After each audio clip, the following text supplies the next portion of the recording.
And welcome. This is the Travel Angel Radio Show. I'm Cindy Paulos, and I'm here with Kathy Takushi, the owner of Captivating Journeys, and also Sue Guille is here. Sue Guille is a longtime friend, known Sue for a long, long time, and she just had a fantastic trip. I can't travel as much as I want, so I kind of really just enjoy hearing stories about other people's adventures and travel. And it kind of makes me feel like I'm there. Plus, I learn a lot, because I think the best way to learn about where you want to go is from people who've been there, You can really learn about things you may not have thought about, So we like to do that on the show. Happy to announce my new CD just came out. Peace, Music, and Poems is out, and it's very good for traveling because it's all peaceful. And sometimes with travel these days, you need a little peace and I have a peace meditation in there as well and stuff. So that's exciting. And, of course, my audio CD, How to Fly with Less Stress, is out as well. Very good for traveling. And thank you, everyone, for that. And I have some good news. We were talking with Kathy, and we're going to be talking a little bit about Portugal because we're in the midst of planning a wonderful Colette travel trip to the places that people here on Maui want to go in Portugal, which is going to be coming up. We're planning to start that and give you all the information on that in about a month or two, but I just like to do a little tease on that. So I know Kathy's in the loop. You know all about Colette Travel, right? I do, yeah. And you've traveled with them before. I have not. Oh, you traveled and seen them before, right? Yeah. Yes. And we had Tyler here last week, but we've booked them quite a few times, and excellent service. So we do like them. Nice hotels. And they deals, usually do about like 4-star hotels. So, do you want to let's talk a little say the dates? Yeah. So we're looking at doing the Azores and Madeira for November 1st. So we'll have to leave like the 30th, I think. Of not this year, the next year. Of next year, yeah. Mm-hmm. Yeah. So that'll give plenty of time to save your pennies. That's where people from Maui like to go, because that's where a lot of our Portuguese roots are. A lot of the people here are from that area, right, of Portugal. And a little bit of news before we jump into more about that. It's hard to believe that it's Labor Day weekend, but Labor Day weekend is this weekend already. And 4-day weekend. I know. And just as we look at all this travel that's going to be going on, the Department of Transportation sent out a notice that there's going to be limited parking at the 5 main airports across the state during Labor Day weekend. So we already knew that OGG has limited parking. But, when you have a busy weekend, even less. So this is still going on, folks. So if you're planning to get away for the weekend and go to another island or something, that's really going to mean you probably should have someone drop you off. Or do a Lyft or Uber or taxi and get dropped off. It just might be a lot easier than taking 15 minutes trying to find a space, which it just adds to the stress. If you're trying to go, I know, and if it's for a weekend or a day, you don't want it. You want to just park, I know that. But if that's the case, you're going to have to get there pretty early. And on top of that, parking on the roof level of Terminal 1 over on in Honolulu, HNL, is closed for the installation of new carport and more than they're putting in solar panels there. So that's closed through November 16th. So I know a lot of people go over there because they have relatives in Honolulu and stuff. So if you're planning to do anything and have people park to get you, that's something that they might think about planning on doing. So anyway, just a notice on that so you don't get extra stress, because none of us need extra stress. So let's talk a little bit about, of course, Kathy always has wonderful deals, and you can contact her for your own trips at 244-1414 at Captivating Journeys, 244-1414. And Paul Gauguin is still going on. What do we have here? Oh, it's something that I just remembered. Hawaiian Airlines is suspending their service to Beijing. Oh, my gosh. I'm surprised. Effective. The last flight will be on October 9th. Wow. So I think that's kind of news because that It is. I think I thought they were doing pretty well, but apparently they weren't. So they are stopping service. I wonder what's going on with that because there's so many people from China traveling more. Mm-hmm. I kind of would have thought that would have been handy to have to get people over from China to here. Yeah, that's interesting. I haven't heard from Hawaiian Air about that, but just a notice that they're stopping service. So. Okay, well, when's that ending? October 9th is the last flight. Oh, right around the corner. Okay. So if you have flights, if you're booked on it, I'm sure Hawaiian Air has already notified you. Yeah, no, because a lot of people still love to go to China, and that's interesting news. Okay, so Sue is here, and Sue, this is really exciting. You decided you retired, and your sign business got so what 4 or 5 years ago now? It's almost 6. 6 years ago. 6 years, yeah. So we've been living the dream since then. So and traveling a lot. Traveling a lot. Well, that is living the dream, isn't it? For me, living the dream is traveling a lot. I haven't had a chance to travel in a while, and it's really bothering me. This microphone is turning sideways, but that's I know. This is quite comical. You guys were watching this microphone spin away from Cindy here. It's a mind of its own is saying, I'm not going to let you talk into me anymore. I'm going to have to hold it. But anyway, all right, stay. So traveling is awesome. But when you do traveling, there's a lot of planning involved. So where and when did you want to go, and how did you combine it? Let's start. Where did you go on this last trip? Okay, our last trip took us to Portugal, Spain, and Morocco. Wow! And there's a little interesting side story to it. So my husband Dart, in January, we were getting ready to go to Southeast Asia, to Cambodia, Vietnam, and Laos. And 10 days before we left, he had an accident where he fell off the back of our truck. Oh, no. Yeah, he was loading some equipment and the ramp broke away. So he broke his foot really bad. Ooh. So we had to cancel the trip. But she had travel insurance. Oh, good thing but we had travel insurance. And I highly recommend that. We've learned, especially, at our age, in our 60s, if your parents are still alive and they're aging, something can happen. It's always good to have travel insurance. It's really paid off for us a couple of times because of this particular accident, also with, family emergencies, so to speak. But anyways, he was on the couch for 6 weeks because he was on crutches. Wow. So we had talked about going to Spain and Portugal and Morocco. So I gave him all the guidebooks, and I said, start reading and plan the trip. You have plenty of time to do this. So he did. He came back to me with an itinerary, and I looked at it, and I said, well, it's about a 3-month trip. Are you up for that? And he goes, no, that's too long. So I said, well, let's, cut it down. So we did start planning it. So one of the key pieces of the trip was doing a cruise in Portugal on the Douro River, which I booked through Kathy at Captivating Journeys on AMA Waterways. And so that date we locked in, and then we kind of built our trip around that because it's a very popular cruise on that river with, I think, all the cruise lines. And so we had to sort of go with what we could get at that point in time. So we built the trip around that. So we flew from Maui to Lisbon. Mm-hmm. What time of year was this? This was in May. Oh, nice time of year. Yeah, we left actually April 30th. We got there on May 1st. Perfect. And so we flew to Lisbon. We spent 5 days in Lisbon. Which is a nice time in Mount Lisbon. It was beautiful. Hanging out mainly in the old city or where? Yeah.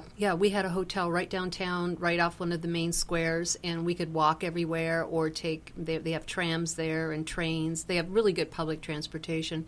So we had a really nice 5 days in Lisbon. We saw a lot of the sites, the historical sites. We went to some museums. It's on the river there. Oh, perfect. Yeah, so it's a beautiful city. Yeah, there's a lot of old churches and some beautiful old, buildings. And just right in that whole area, there's so much. And even right on the river, some of those statues and some of the things. It's really lovely. Like Henry the Navigator. Yeah. That whole monument is really beautiful. And, there's just amazing things to see in Lisbon. It's a really nice city.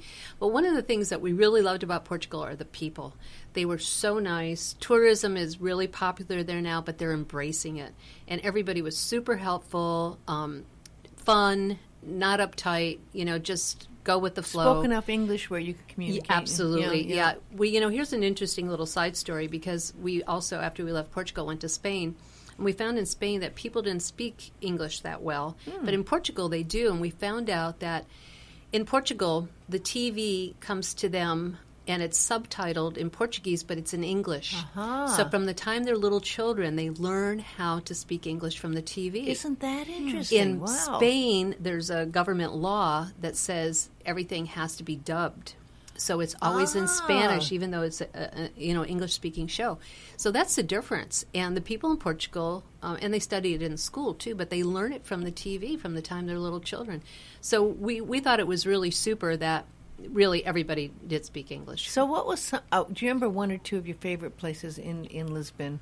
Well, going up to the fort of St. George, which was really spectacular. That's that one on the hill? Yes, it's the one up on the hill. It was the great view up there. Exactly, Yeah. exactly. And then going down into the area where, along the river where Henry the Navigator monument is, drawing a blank on the name of that area right now. The big square down that one? Well, there's the big museum down there, and then it's along the river. Oh, the Tower of Bellum. Right, the Tower Yeah. of Bellum. Yeah. Bellum, that's what Yeah. the area is called.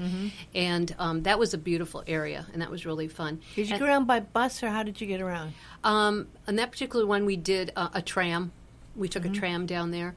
And then one of the other things we did a day trip to Cascais, which is sort of their coastal resort area. And that was really fun. We took a train out there right from downtown, took a train out there for the day. And What was that like? You know, Audrey loves that area. What was that? What was it like? well, for us here in Maui, it's a resort area, Uh-huh. but it was really lovely. There's no high-rise hotels. It's all sort of low-key, really good restaurants and shops.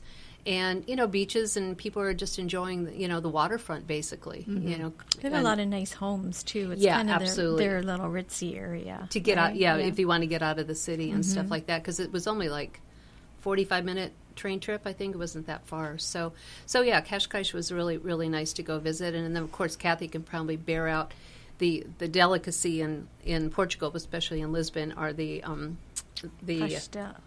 pastel de Natal.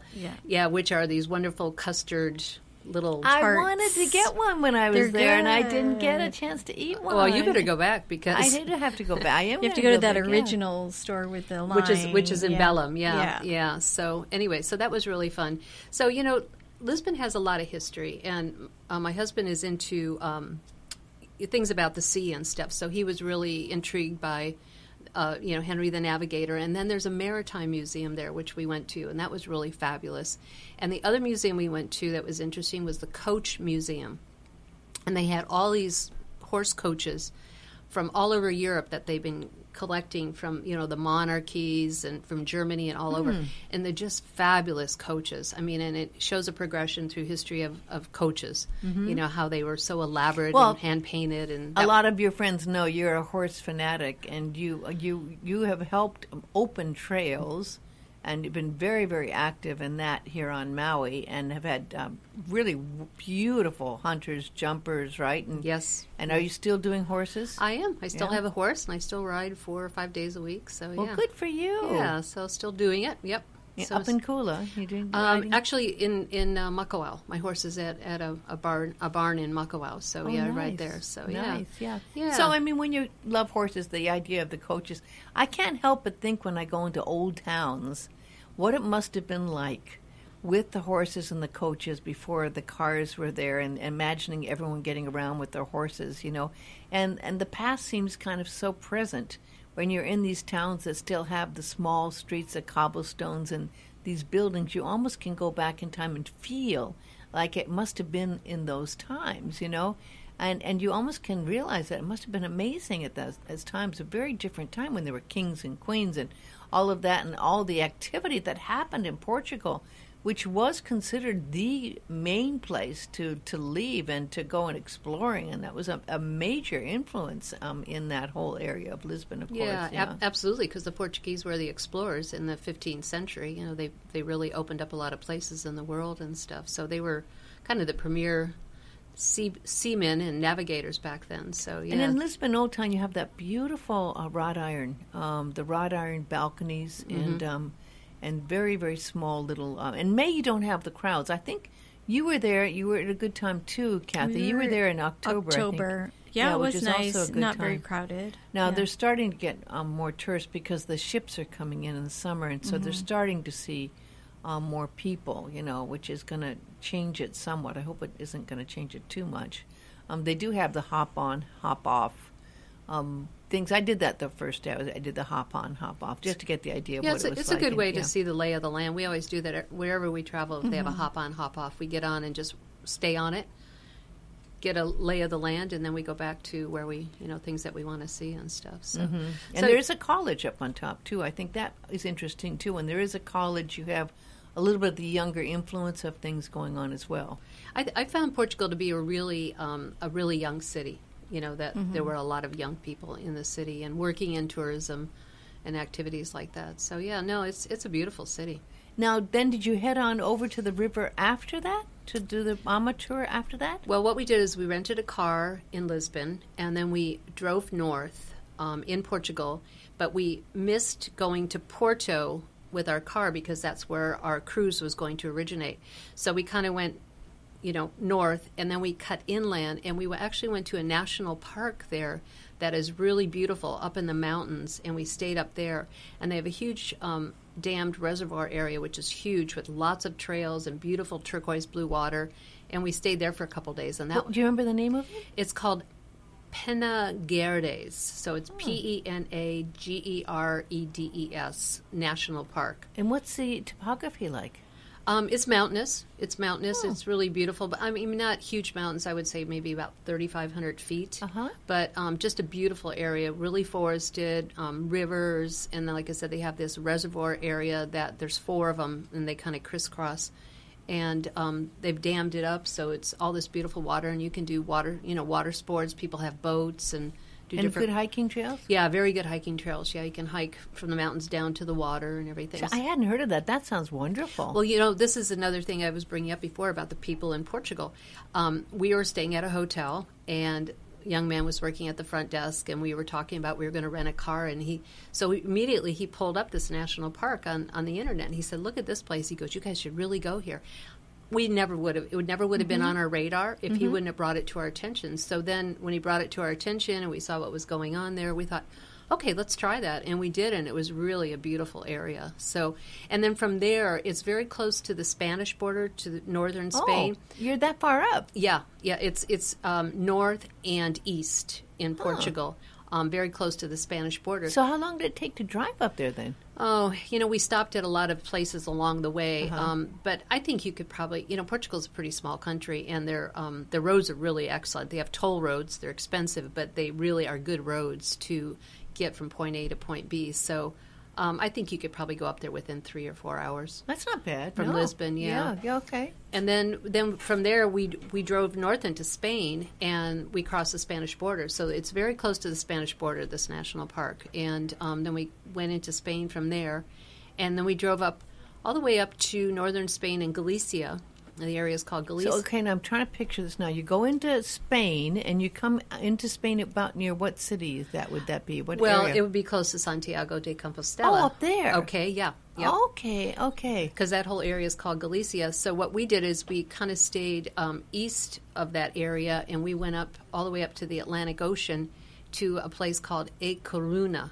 And it's a port, and it's really beautiful, but it's right on the Atlantic Ocean, kind of where all the waves and everything come in, and it's just a gorgeous port. And how did you know about this? Is it, again, just wandering around talking to people? Well, in this case, I was, we knew we had a certain time that we had to get back to Porto and return our car to go on the cruise. So we had a couple extra days in there. So we're thinking, okay, where can we go? And then we talked about earlier, we wanted to really go to Bilbao, but it was a little bit too far for us to make the timing. So then I started looking in the guidebook, and I read about A Coruña. So we went up there, and that was a really neat place. It's a beautiful port, very old city. And we got there on a Friday, and Friday night rocks. So it was just like street parties, because it's got all the little skinny streets and all kinds of great restaurants and bars, and young people were out shopping. Not a touristy area at all. No, a very local area. Yeah, and so that was really fun. And we stayed in a hotel that was right on the Atlantic Ocean, so it had a beautiful walkway that you could walk into a park all along the ocean there with all the big waves coming in, and you could see all the ships coming into the port. So that was nice. Yeah, that was a neat place to find. Great one. Yeah, and then from there we drove down to Santiago de Compostela. That is such a beautiful city. All of us, you've been there too. Yeah, we Isn't stayed it there gorgeous? 2 nights. Yeah, I didn't stay there night. I just was there for the day, but I was I so like that impressed place. with it. Yeah, Beautiful square, the church, the old hotels, and the little side streets, and a lot of young people who did the trek. Absolutely. Actually, it was kind of fun because we went and did like the last mile. We went out Yeah. of town. We did. Yeah, we walked the Pilgrim's Trail back in, because as you all know, through Europe, it's the way of St. James that has a scallop shell is his marker. So we walked out and we walked in with all the pilgrims. And then we went to the Pilgrim's Mass on the Sunday at noon. At St. James Church? Uh-huh, yeah. Isn't that quite a cathedral? It was quite a cathedral. And Yeah. I don't know, when you guys were there, did you go to the Pilgrim's Mass? No. Did I you- didn't go did to you the see we the went. We Mass. went inside. But I didn't go to the Mass. Yeah, but we didn't stay for the whole thing. Okay, so the neat thing that I had read about and I really wanted to see, and they did it, is when they have the Pilgrim's Mass, they do this huge incenser. It's called the Fumidora or something like that. And I think back in the day they used to do it because the pilgrims all smelled, probably. It was a way to disinfect the air. But anyways, they get this thing going. They have 7 ropes, and they get this thing moving, and it swings. And I have some video of it. It's amazing, where it just goes and touches the top of the cathedral almost, and then it swings back and forth and back and Wow. forth with the incense just filling the church. Smelling like frankincense? A lot Yeah, of frankincense yeah, a gets used typical in- yeah. Catholic church Yeah. incense smell. Yeah, so that was a neat experience to see that because that thing is huge, and then they get it swinging. There's 7 like monks on the ropes, and they get this thing swinging around the church. So that was an interesting experience and stuff to go through. So And there's some lovely little cafes and things through there on the streets and stuff. And yeah, we had a really cool experience there. We were walking around the restaurants, as you know, open like 8 o'clock at night. So we were just wandering around the streets, and we came upon a little local bar. And I don't know if people realize, but Galicia was settled by the Scottish way back I when. didn't know that. And they actually play bagpipes there. Huh. So we walked into this little local bar because there were some gentlemen playing guitar. So I said, let's go in there. And they didn't speak English or anything, but we got drinks, and they were bringing us snacks and all kinds of things. But then the bagpiper came in, and he started playing the bagpipes. So we got this incredible entertainment in this little bar. And we each had a drink and lots of snacks they kept bringing us. And the whole bill was €3. Wow. Yeah. Oh, my gosh. So it was like $4, right? So- Wow, that's amazing. Well, there is that element because a lot of the trekkers, people doing the pilgrimage, don't have a lot of money. And so a lot of there are hostels. You see a lot of these hostels Yeah. as well. And most of them are full. So you do get that vibe. And I think my impression was I was so impressed that there were so many young people wanting to do the pilgrimage.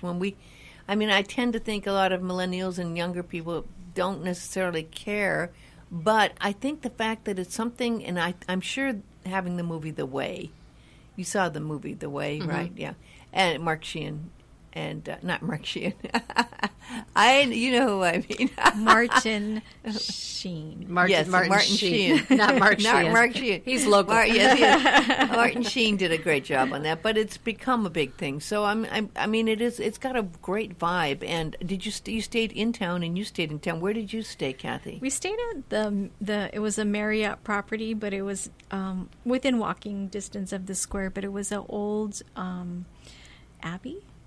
So it was, has the rock and stuff. It was really nice, yeah. Oh, We liked it. wonderful. And where did you stay? We stayed right across the street from the market, and this place was actually built sort of into the hillside. And, it also had been a building from the 16th century or something that they'd turned into. Wonderful. Yeah, no, it was a really nice place, actually. So we had Did breakfast get included? Yes. Isn't that nice in Europe how they include Yeah, breakfast? almost, They really I think do. almost all yeah. hotels do. Yeah, because the reality is that there's nobody out there restaurants serving breakfast. You can just get coffee, basically, or a croissant or, some kind of pastry. But they're really the bacon and egg breakfast and that kind of thing. Nobody's really doing that. We never came across. Some mornings we didn't, we wanted to go out and get something and we couldn't find any place to have breakfast. Yeah, interesting. Yeah. So now you've been on the road for about 2.5 weeks? 3 weeks? Yeah, about 2.5, yeah. And did you, when you packed for a trip this long, I mean, 3 weeks, for most travelers are about as long as they do. I mean, isn't that true, Kathy? When people book, it's 2 to 3 weeks usually? Mm-hmm. Yeah. Especially going to Europe. Yeah. She's a good packer. Yeah. Yeah. So how did you pack for a trip? Well, we were gone for 6 weeks, and we just take carry-ons. See, this is I don't amazing know how to me. you I do don't know how that. people And, do and, it. and a backpack, and that's it. Wow. Yeah. Wow, that's fantastic. It also keeps you under control for buying trinkets. Well, it So- does. I know, but I I like like to the buy trinkets. stuff. I do. I love the stuff. I got a lot of trinkets, a lot of those shell things, and they have the little bracelets with shells on them there. It's Yeah. Well, exactly. You buy jewelry, Yes, right? Because yeah. that doesn't take up a lot No. of space in your suitcase. So now you're heading back down. So from there, we went back into Portugal, and we stopped. I want to see if I can remember the name of this place. It was right on the ocean, and we actually stayed at a hotel that was up on top of the mountaintop over the city, and I will think of the name of it. And right below us was a huge abbey. And so we looked down on this incredible abbey and the Atlantic Ocean. Nice. And, yeah. And That's right above Porto. Yes, just up the coast from Porto. Because, you know, a lot of people are going to go in. They're going to go in a day or two early if they're going on the river cruise to Porto. So that's good to know about. Yeah, and then, pretty much from there we made our way down the coast to Porto, to return the car on the day that we were supposed to get on the ship. And, we took a taxi in and got onto the ship. Now, renting the car, it's sometimes challenging renting a car in Europe. I mean, a lot of times they don't have, you have to pay a lot extra if you want standard. Stick shift is kind of the normal. Yeah, we had some interesting car experiences. In the past, when I've gone to Europe, I've rented through Europe Car. I found them to be really good. And once you're in their system, they kind of treat you as a preferred customer. And so when we rented the car in Lisbon, it was one of those, we don't have this car you rented, but we can upgrade you to an automatic SUV with GPS. And we're like, Yeah. for the same, for $70 more for the 2 weeks. Okay, cool, we'll take that. That's good. And so we actually, and then we also rented a car later on in Madrid, and we ended up with automatics in both cases. That's nice. Yeah, which you don't come across too many of them. And particularly for when we rented in Madrid, we wanted to drop off back in Lisbon. So sometimes they have cars they want to move over. So sometimes you can end up getting a pretty good deal on that. So the cars were great, and I found Europe Car to be a really good company That's good to know to work because with. you if there's sometimes a little bit of a language problem, I mean, you sometimes feel like maybe they're trying to fool you a little bit or scam you, so it's nice to know you can trust a company. I've used them a few times too Have for you? myself, and Yeah. I found them to be really good. Really good, yeah. It's really a good agency to use in Europe. So Now you're finally ready to do your Amawat, and I have never been on a riverboat cruise. As much as I've traveled, I've never been on a riverboat cruise. But I've heard good things about Ama. Have you done riverboat cruises before? Actually, I've only done one before, and that was last year. I did the Danube, and I went with 3 other women, and we did a bicycle tour along the Danube. Fun. So that was my first riverboat cruise. But this one was Darts first, and we loved it. I actually think cruising on the rivers it's really neat because you're seeing land on both sides of the river. So there's always something to look at, and there's always places to stop and things to do. So What about the rooms? What did you get on your boat? typically, I will say on the Douro River, the boats are smaller because it's a very small river, and so they have specifications size-wise the boats can't exceed, and I think, Kathy can correct me if I'm wrong, from what I understood is one company builds all these boats, and then these cruise lines like Viking or Ama or Uniworld, they lease the boats from this company, and they're all built to the same specifications. And to be honest with you, every boat looked the same, I thought, on the river. Yeah, there's some kind of law that the like Viking or Ama, they can't own the boat outright. Right. I didn't know that. They sure make those ads look like they own the boats, don't they? And Viking looks like they own those boats. Or Well, no? you could compare it to a hotel here that's being managed by the Marriott, but right. owned by somebody else, and that's pretty much the case. And because the river is very small and there's a fair amount of traffic on it, they have a port authority that controls you all the way up the river and where you park your boat and everything. In our instance, our captain was able to move us around a little bit to get us away from some of the other boats so we didn't have to be rafted with them. That's the only thing I would say about the Douro River. Depending when you go, it's very popular. There's a lot of boats on the river. They're building more. And so lots of times when you stop in a little area to see that overnight, you might be rafted up with 2 or 3 boats, which means you get on one boat and you cross over to another boat and then you cross over to your boat. So when we went, I think it was almost the end of the season. We didn't get that. So you went at the beginning of the season. Right. We were in May, and which is a really popular time weather-wise and stuff. So were there a lot of people in town then when you got off the boat? Some of the places we were spread out, but there were some places that we did stop that, there were a lot of cruise boats there. Yeah. You know, I think for those particular little towns and villages and stuff like that. So, that was the only thing I would say. I even said that to the people on the boat. You know, don't kill the golden goose. Yeah. You know, by putting too many boats on the river and making the experience not a really positive thing, you know, kind of thing. So that was the only thing I would say about that. It's a great way to see that area.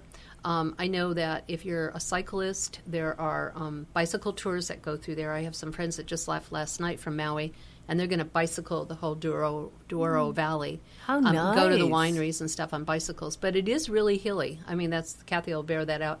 It's pretty much the river, and then the vineyards just go straight up the side like that. So, and a lot of the places you go to, you have to bus. You have to bus up into the mountaintops and stuff. Versus like if you're on the Danube or the Rhine, you're kind of right there in the town. City and flat more. Yeah, so you have to bus more. But so then you did a lot of wine visits and a lot of tastings and things on this. They do have a lot of that, and the meals were included in some of these wine visits and stuff.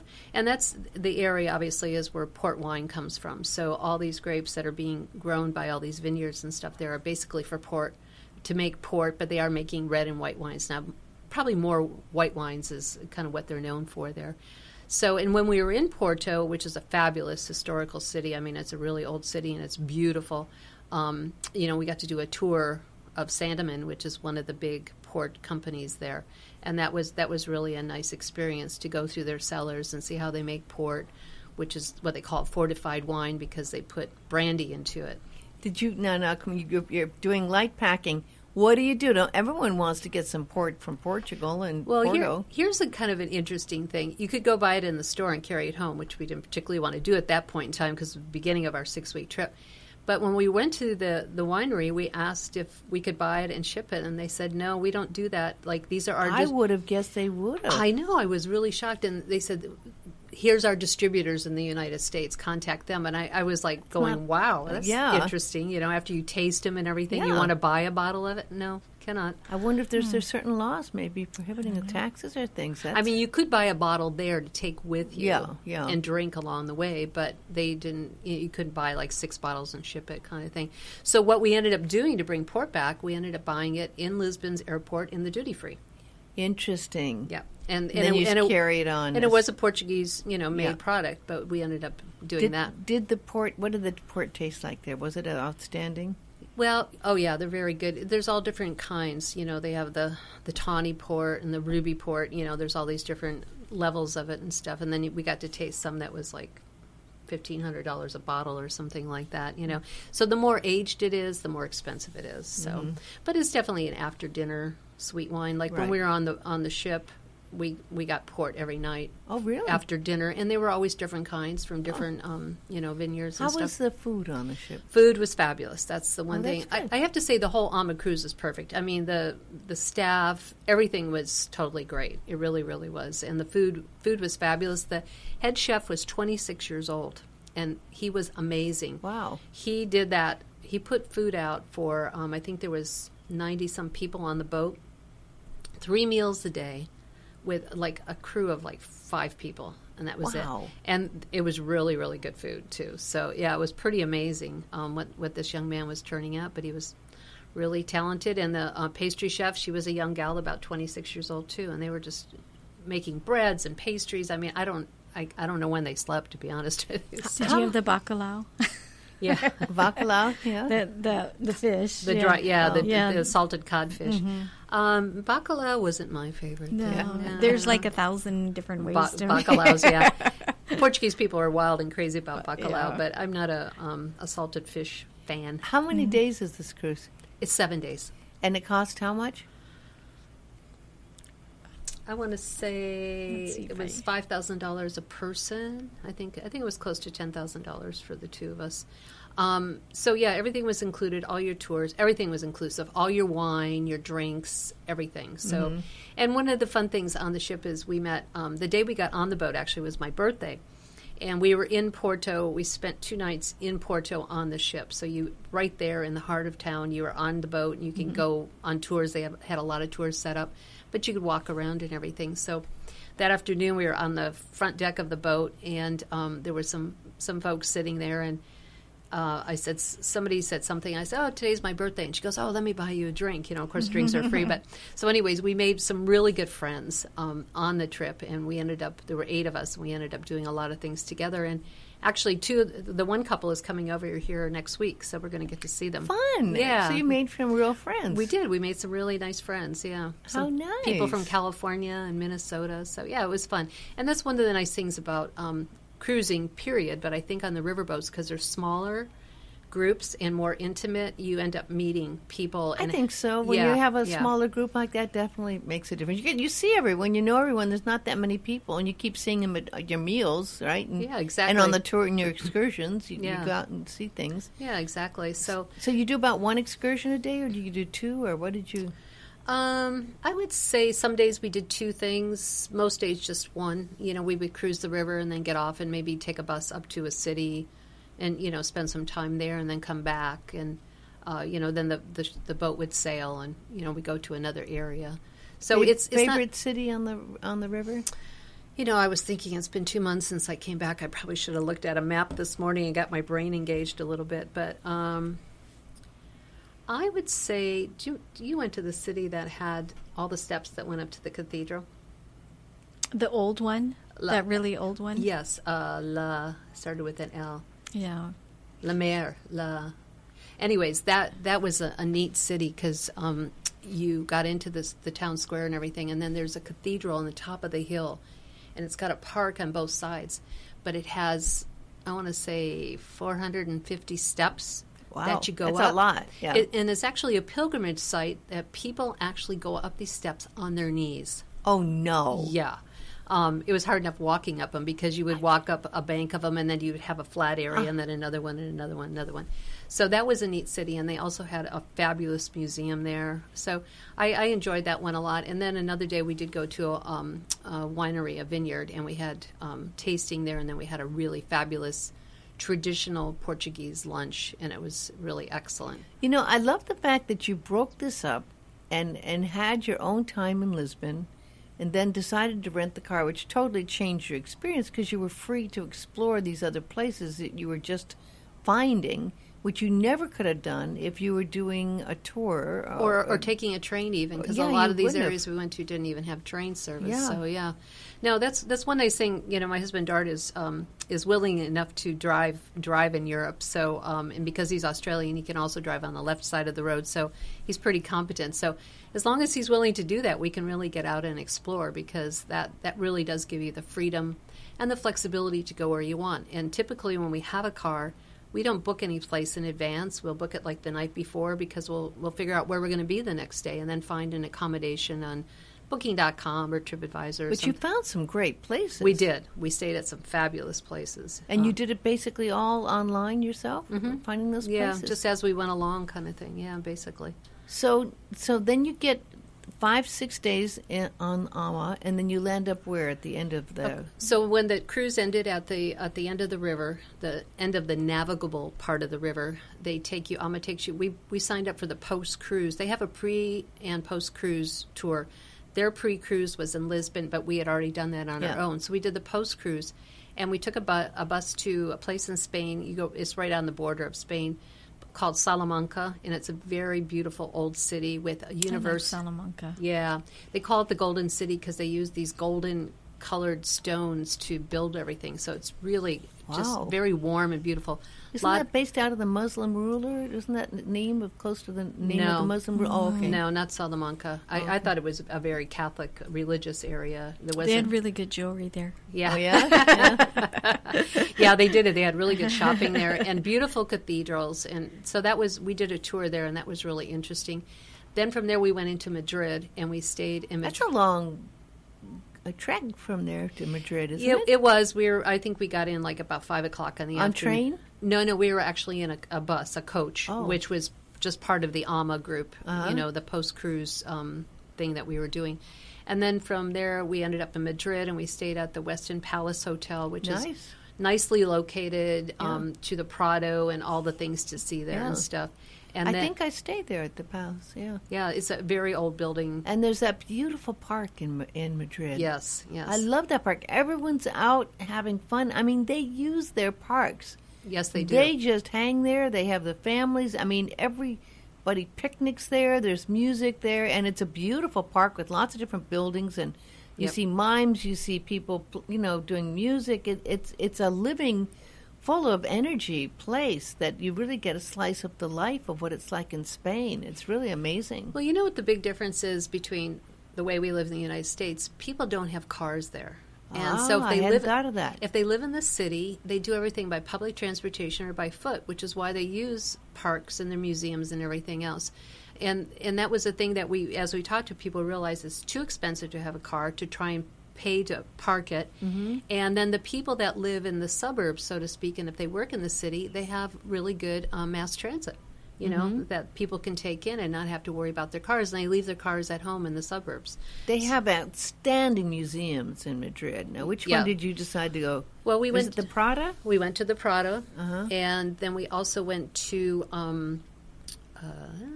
the one where Picasso has Guernica. Oh, yes. yeah, I went to that their too. Yes. modern museum. So we went to that one too. It's powerful. When you see it, it's bigger than you imagine. It takes the whole side of a wall up just about. Yes, it does. So so we went to both of those museums, and we enjoyed both of them. We were only there for Goya. yeah, lots of Goya, Lots of Goya, yeah. El Greco. Yes. So those were something that we both wanted to see. Was it's funny, as you travel, you meet people that have no interest in going to museums. They're like, "Oh, you're going to go to the museum Really? today?" Oh, I can't imagine I not going to know. a museum.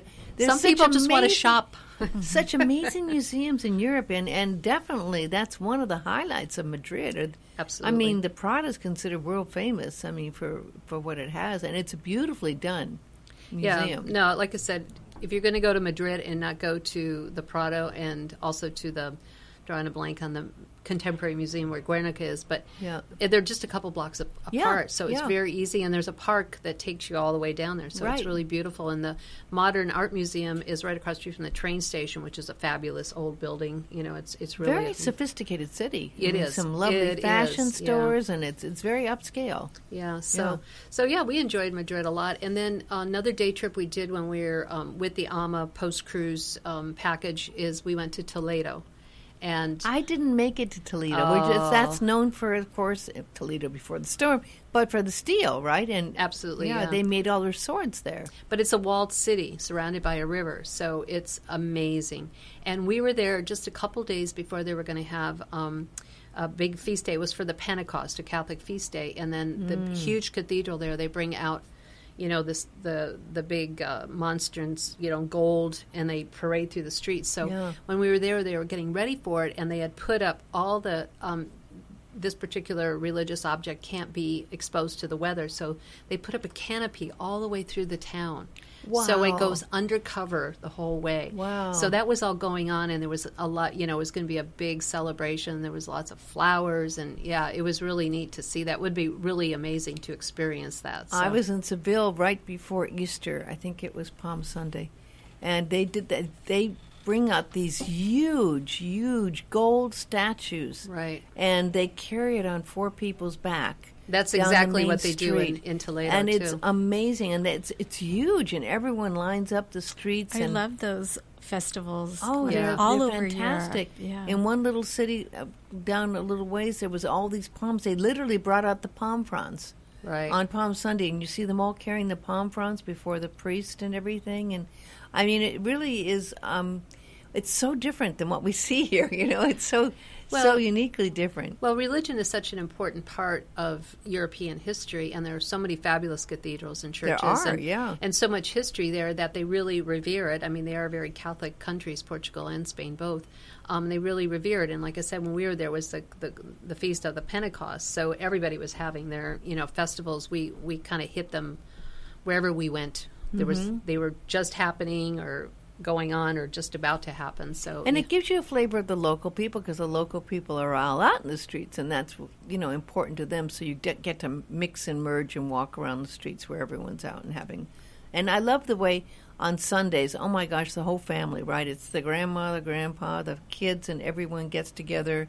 You'll see them at some, certain places, sometimes out to eat, I know it's so family oriented, which Yeah. is great. There's multi-generational family members that are out there enjoying, Yeah. themselves on Sundays and stuff like that. And in fact, we did find even when we were in Santiago de Compostela on a Sunday, we couldn't get into a restaurant in the afternoon because all the local people were out with their whole family, and you would go and there'd be like 15 or 20 people at one table in a restaurant. Yeah. Yeah, it was. We went up and down the street. No, we have no room, because it was all the local people out, which is great. It's great to see that they're enjoying their city too. So, I was just thinking this would be a more than complete trip, but you still ended up going to Morocco. So from Madrid, there's quite a distance to Morocco. Okay, so I'm going to just say when we run out of time, you should have me come 8 back. minutes, yeah. We've got 6 minutes. Because the bottom line is 7 minutes. after we left Madrid, we rented a car, and then we drove south to Andalusia. And that's like a whole nother story. It's southern Spain. It's Southern very Spain, and it has the Moorish influence. Yes. And we went to Cordoba, we went to Granada. Oh, Cordoba. Yes. Oh, wow. And we went to the Mezquita, which is one of the mosque-type buildings that were built in the 15th century by the Moors. We went to Granada. We went to... Granada's beautiful, too, isn't it? Really beautiful. Yeah. And they had their festival going on when we were there, and that was pretty amazing, too. And we went to Alhambra there. Isn't that beautiful? Oh, it's mind-blowing. I walked through it a couple of days. We had the hotel right down below the Granada. It's right there on the corner where there's a kind of a U-turn, and it's an old villa right overlooking the whole city. Yes, I know what you're talking about. And the Alhambra is, it's got this vibe that it's hard to describe, but you really do feel almost like you're walking in someone's private palace, Yeah, and there's in all this history yeah, and the yeah. gardens and the water and the sound of the water running and everything. Yeah, no, it's a really incredible property. Mm-hmm. And from there we went to along the coastline of the Med, and we went to Marbella and stayed there. So that was kind of different. I don't know Marbella at all. Marbella is one of the coastal towns, like along that Malaga and that whole thing. But Marbella is kind of a resort area, and we stayed there. So that was kind of fun to stay right on the Med. We stayed at a place right down on the ocean and had some fabulous seafood. And then from there we went back up into the mountains to a place called Ronda, and Ronda is fabulous. It's a walled city that was built a long, long time ago by the Moors, and it's built on top of a mountaintop with big gulches around it, so it was very defensive. They could defend it quite well. I had never heard of that town. Yeah, Oh, yeah. we met somebody along the way who just said, "Oh, you got to go to Ronda." So I went, "Okay." It's just you just chat with people because you find people traveling in a reverse direction, and they can share their experiences and stuff like that. And then from Ronda, we went to Seville. I love Seville, yeah. And It's a college town too. Yes. Very influenced by and talk about beautiful parks. There's that park there with all the old statues and everything. Yep. No, that's a really beautiful city, and I would definitely like to go back there because we didn't really have enough time. We were there 2 nights, 3 days. I was just there a couple nights, but it was beautiful. We went there. When we went there, we got to go to a bullfight, and Dart had never been to one. I'd been to one before, but he wanted to see it. So there was a bullfight in town, so we actually got tickets and went to the bull arena and watched a bullfight, which is... Great sangria. Yeah. Sangria. So everyone out in the evening, if there are jugs, the big things of sangria. Yeah. So, and then we also went to Jerez de Frontera, which is where they make sherry wine. And I purposely wanted to go there because that's where the Andalusian horses are. Oh, you get to see the Andalusian horses. Trained and performed. Oh, they're so beautiful. Fabulous. They have the white ones as well, right? Yeah, it was a fabulous show. I've actually seen the Lipizaners, and I've been to the Spanish riding school and things, but this was really actually the best show that I've ever seen. They actually came in with 4 carriages with horses in this small arena, and they did the most incredible like patterns and driving, and it was pretty amazing. So that was a really neat show. Did you get to the stables? Did you go to see the stables? Yeah, we got to go to the nice. stables and everything. Yeah, it was a neat experience. They treat those horses well. Yes, they do. It's part of their national heritage, that those animals. So, anyways, and I'm just giving you like a brief synopsis. I can go into more detail on these things if I am invited back for another show. 3 minutes. You're invited back. Okay, so I'm just going to say from there we drove back into Portugal, and we stopped in a place called Évora, which is a very old mountain city that the Romans occupied. So it has a lot of Roman ruins and things. So that was an interesting place. And then we ended up back in Lisbon. And from Lisbon, we flew to Casablanca, Morocco. And I'm going to leave it at that because you got a minute or two. I want to go to Morocco. Did you go to Rick's? Did you go to Rick's? We went to Rick's, but we were there in the morning. It wasn't open yet, but we took a picture in front of it. Casablanca, I will say, does not have a lot to. It's not a very old city.